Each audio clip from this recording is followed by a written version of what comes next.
Kansas City. Ralph Yarl's family says he went to the wrong address on Thursday night to pick up his little brothers. And after he rang the doorbell, he was shot once in the head and again after he fell to the ground. Ralph was released from the hospital this past Saturday, and he's been recovering at home. The man who allegedly shot him, 84-year-old Andrew Lester, has now just been charged. We're joined by Ralph Yarl's mother, that's Cleo Nagby, and the family's attorney, that is Lee Merritt. This is an interview that you'll see first on CBS Mornings. I don't know where to begin to express how glad we are, Ms. Nagby, that your son is okay. It seems like a miracle and a blessing. Lee, it's good to see you as well. But I want to start with you, Ms. Nagby. Can you bring us up to date on how Ralph is doing under the circumstances and what his condition is at this time? Good morning, and thanks for having me here. Ralph is doing considerably well. Physically, mornings are hard, but his spirits are in a good place. I borrow from his spirits. He is in very good hands. Can you tell us, Ms. Nagby, the extent of his injuries, where he was shot, and what exactly happened to him that night in terms of his injuries? Ralph was shot on top of his left eye, that I would say in the left frontal lobe, and then he was shot again in the upper right arm. He was shot. He had the bullet in the up here for about, let's say, up to 12 hours before it was taken out. So that injury is extensive, and it's the residual effect of that injury is going to stay with him for quite a while. He's home, but I want to remind everybody that Ralph is home because he's surrounded by a team of medical professionals. I'm a nurse for almost 20 years. His aunt is a physical therapy. His uncle is a medical professional. That's why he's home. So let's put that into perspective. Yes, that's a very good point. What did the doctors tell you about how he was able to survive this injury? I couldn't believe it when we heard on the news that he was home and walking and talking.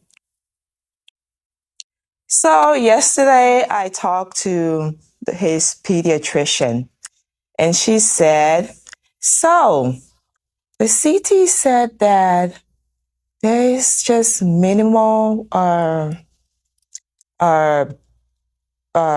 fragments of the bullet in his brain. And I said, yes. And she's like, how? And I said, I don't know how. And she's like, bless God. And that's all I could say, because if she doesn't understand how, I don't understand how. Because if you get shot at that close of a range and the CT said that and the doctor don't understand how, then I don't understand how. Yeah, none of us understand how. We're just all glad, Ms. Nagby, that he's alive. Lee, I'm going to get to you in just a second, but I want to know from his mother, exactly what did your son tell you happened that night? So his brothers were supposed to go for a sleepover because they didn't have school the next day. And in this day and age, as parents, we're quite leery of sleepovers. So we said, you guys can stay out with your friends, but you have to come home before 10 o'clock. So it was about 9:45. I'm like, Ralph, can you please pick up your brothers for me? Being the kid he said, okay. But he's not the kid that travels with his phone, so he didn't take his phone. Yes. And he was like, okay, I'm going to pick them up. And he mistake the street for the terrace. So he went, and it was 1100. That was the house address. And he went and rang the doorbell, and he was Stress und dann auch noch Bauchschmerzen. Buscopan lindert Bauchschmerzen und Krämpfe innerhalb von Minuten. So gelingt auch das Vorstellungsgespräch zum Traumjob. Buscopan, entspannter Bauch, entspannter Leben. Zu Risiken und Nebenwirkungen lesen. And he was supposed to stay outside, and his brothers were supposed to run outside, get in the car, and they come home. And that was what was supposed to happen. And while he was standing there, his brothers didn't run outside, but he got a couple of bullets in his body instead of a couple of twins coming up out and giving him a hug. And that's all I can say. I don't think I can speak anymore. Yeah, yeah, I know. It's very difficult. It's very difficult even to hear the details. Lee, you know, the man who has now been arrested, has now been charged. At first, there was no arrest in the case. He says that he feared for his life that night.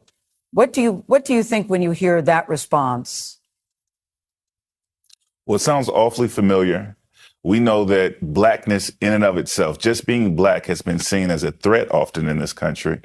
And so when we hear him say, I feared for my life, and we know that the only thing he was being confronted with was a 16-year-old ringing his doorbell, it is obviously unjustifiable for him to decide to use deadly force against this so-called threat. But again, blackness is not a threat. Yeah, you know, the prosecutor in the case said, Lee, that there was a racial component to this case, but he didn't elaborate. Can you elaborate for us on what exactly that means in this particular case? Well, I'm interested in hearing what Prosecutor Zachary Thompson, who we will speak with later today, is referring to as the racial element. There's some obvious racial elements. It's a white shooter. It's a black boy. The white shooter perceives the black boy as a threat, and we hear that a lot, right? We saw the law enforcement community respond by essentially criminalizing the boy and not criminalizing the shooter, the 80-year-old man who shot an unarmed kid. He went home and slept in his bed that night. That's kind of common in the United States in terms of the racial dynamic in our justice system. But I'm not sure what Prosecutor Thompson was referring to exactly. The man in this case is 84 years old. Does that mean anything to you? Does that say anything to you? Was age a factor here? Or do you think that this was strictly a case based on race and he says he was afraid? Yeah. Well, we want to know more about Andrew Lester and his mindset. The fact that he's 84 years old will be a consideration in terms of what he thought leading into the moment. But I'll remind you that the former president and the current president of the United States is about that age as well. It's not an age that's sort of over the hill for everyone. And so he had an opportunity to make intentional decisions, and he decided to shoot a 16-year-old boy. Mm. Ms. Nappi, I want to close with you about your son, because I've heard him described as a kind soul, quiet, friendly, well-mannered, super smart, and a musical genius.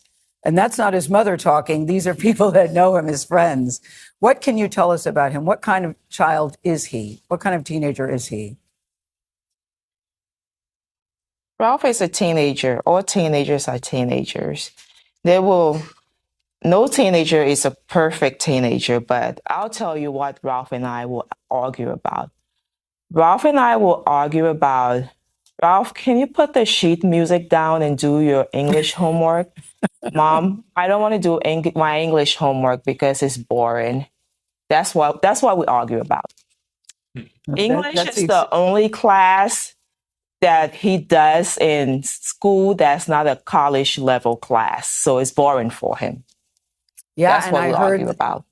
Well, that's a pretty good argument. I'll take that. And I heard that Yale had asked him to apply to their school. I think that says something about the caliber of kid. Okay, not once, but twice. Let's get it straight, Ms. Nagby. Thank you. I understand that President Biden called your home yesterday. What did he say to you all? He said that he and Ralph joked that his dad was a clarinet player.